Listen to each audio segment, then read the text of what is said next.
Assalamualaikum warahmatullahi wabarakatuh.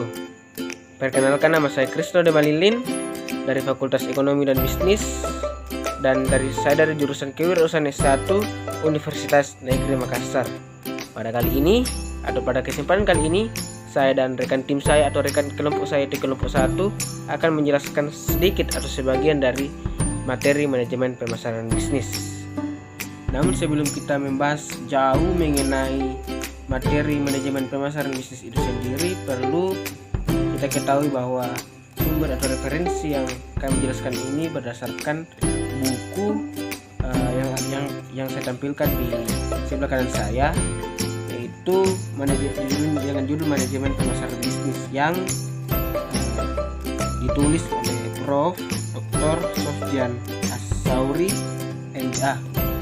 Lalu yang berikutnya perlu juga kita ketahui bahwa nama-nama yang menjelaskan di video ini yaitu ada beberapa. Saya akan memperkenalkan anggota kelompok dari kelompok 1, yaitu yang pertama saya sendiri, yaitu Krisno Demalilin sebagai moderator dan sebagai ketua kelompok dalam kelompok ini. Lalu yang kedua Siti Nur Aisyah Hamzah, lalu yang ketiga Miftahul Jannah, lalu yang keempat yang terakhir yaitu Widya Agustin Yudianto. Ya, materi yang pertama atas waktu dan kesempatan saya berikan.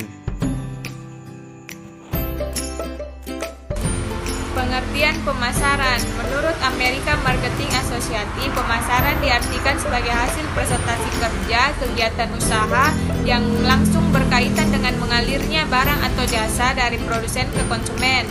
Pemasaran dapat diartikan sebagai kegiatan manusia yang diarahkan untuk memenuhi dan memuaskan kebutuhan dan keinginan melalui proses pertukaran. Pengertian lain adalah yang menyatakan pemasaran sebagai usaha dan menyampaikan barang jasa yang tepat kepada orang-orang yang tepat pada tempat dan waktu serta harga yang tepat dengan promosi dan komunikasi yang tepat. Ya, materi yang kedua atas waktu dan kesempatan saya persilakan. Terima kasih atas kesempatan yang diberikan. Di sini saya mau menjelaskan tentang perkembangan manajemen pemasaran. Nah, kegiatan pemasaran berkembang sejak adanya kebutuhan manusia dan usaha untuk memenuhi kebutuhan manusia dengan melalui pertukaran. Jadi, perkembangan peradaban manusia menimbulkan perkembangan menggunakan alat pertukaran. Tahap ini berkembang selanjutnya dengan produsen, mulai dari menghasilkan barang-barang dalam jumlah yang besar untuk menghadapi pesanan berikutnya. Perkembangan pemasaran ini dapat dimulai terdapat sejak timbulnya revolusi industri di negara-negara barat. Jadi timbulnya persaingan merupakan produk tambahan dari timbulnya revolusi industri. Nah, di samping itu juga di sini terdapat berkembangnya pusat-pusat urbanisasi atau perkotaan dan berkurangnya penduduk di pedesaan. Berdasarkan pengkajian dari sejarah pemasaran di atas, timbulnya pemikiran bahwa pemasaran secara besar-besaran atau mass marketing merupakan persyaratan untuk berhasilnya produksi massal. Jadi di sini kita dapat melihat perkembangan pemasaran yang di atas dapatlah digaji berkembangnya dengan teori dari ilmu manajemen. Teori atau ilmu pemasaran pada mulanya dikembangkan dari teori ekonomi ini. Mungkin itu dari saya kembalikan ke moderator. Baik, terima kasih atas kesempatan yang telah diberikan. Selanjutnya saya akan menjelaskan perkembangan manajemen pemasaran, di mana perkembangan selanjutnya dari ilmu pemasaran ini adalah pemasaran dapat dilihat dari penerapan teori pasar dan distribusi sehingga menimbulkan pengkajian pemasaran dari beberapa pendekatan, yaitu pendekatan kelembagaan, pendekatan fungsi, dan pendekatan barang atau komoditi. Dalam pendekatan fungsi dikenal sebagai fungsi pemasaran, yaitu pemberian, di mana pemberian biasa dikatakan atau disebut sebagai buying, penjualan sebagai selling, penjajahan atau disebut merchanting, atau pengangkutan atau transporting, penggunaan atau warehousing, pembelanjaan atau financing,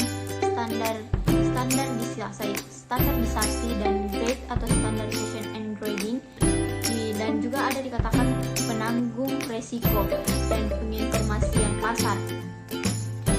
Jadi kesembilan fungsi tersebut dapat dikelompokkan ke dalam tiga fungsi utama, di mana yaitu fungsi pertukaran, fungsi distribusi fisik, dan fungsi penunjang. Di mana dari pendekatan barang, pemasaran dilihat dari kegiatan yang dapat dalam pemasaran berbagai jenis barang. Perkembangan terakhir, pemasaran dilihat dari penerapan ilmu manajemen yang mencakup proses pengambilan keputusan yang didasarkan atas konsep pemasaran dan proses manajemen yang mencakup analisa, perencanaan, pelaksanaan kebijakan, strategi, dan taktik, dan pengendalian dengan pendekatan manajerial. Di mana inilah mulai dikenalnya manajemen pemasaran yang tidak terlepas dari pembahasan manajemen secara umum, di mana terdapat fungsi-fungsi yang berlaku dalam sistem pemasaran yang sedang terjadi, sehingga perkembangan manajemen pemasaran perlu dilakukan dengan beberapa taktik serta fungsi yang berlaku di dalam proses tersebut. Sekian dan terima kasih atas kesempatannya. Akan dilanjutkan oleh rekan kami untuk materi selanjutnya.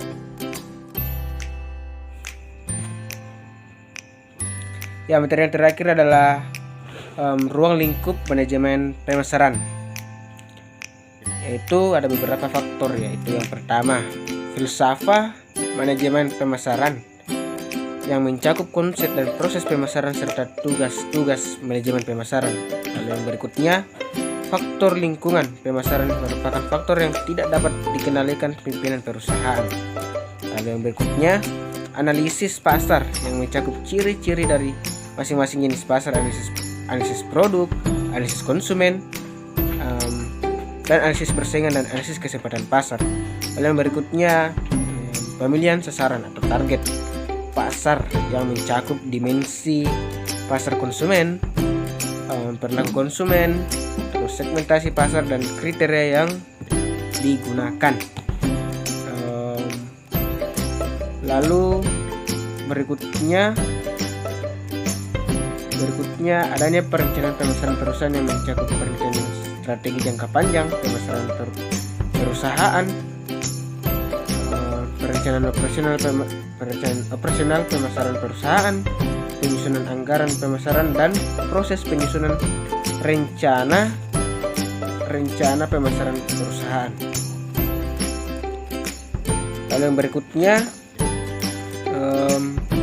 kebijakan dan strategi pemasaran terpadu, yaitu marketing mix strategi yang mencakup pemilihan strategi orientasi pasar, pengembangan acuan pemasaran dalam marketing mix, terus untuk strategi pemasaran dan penyusunan kebijakan dan strategi serta taktik pemasaran secara terpadu. Yang berikutnya, kebijakan dan strategi produk yang mencakup strategi pengembangan produk, strategi produk baru, strategi lini produk, dan strategi acuan produk atau produk mix. Ada yang berikutnya, kebijakan dan strategi harga yang mencakup strategi tingkat harga, strategi potongan harga, strategi syarat pembayaran, dan strategi penetapan harga. Lalu yang berikutnya, adanya kebijakan dan strategi penyaluran yang mencakup strategi saluran distribusi dan strategi distribusi fisik, kebijakan dan strategi promosi yang mencakup strategi advertensi, lalu strategi promosi penjualan atau sales promotion, strategi proportional selling, dan strategi publisitas serta komunikasi pemasaran.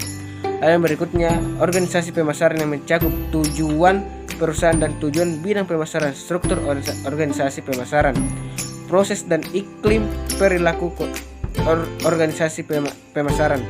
Lalu yang berikutnya, sistem informasi pemasaran yang mencakup ruang lingkup informasi pemasaran, riset pemasaran, pengelolaan, dan penyusunan sistem informasi pemasaran. Lalu yang berikutnya, adanya pengendalian pemasaran yang mencakup analisis dan evaluasi kegiatan pemasaran baik dalam jangka waktu tahun maupun tahap operasional atau jangka pendek. Lalu yang berikutnya, adanya manajemen penjual yang mencakup manajemen tenaga penjual, pengelolaan wilayah penjualan, dan penyusunan rencana dan anggaran penjualan. Lalu yang terakhir yaitu pemasaran internasional yang mencakup pemasaran ekspor, pola pemasaran internasional, dan pemasaran dan perusahaan multinasional. Baik, demikianlah hasil presentasi dari kelompok kami di kelompok 1. Jika ada kurang atau kata-kata yang tidak baik didengar, mohon dimaafkan.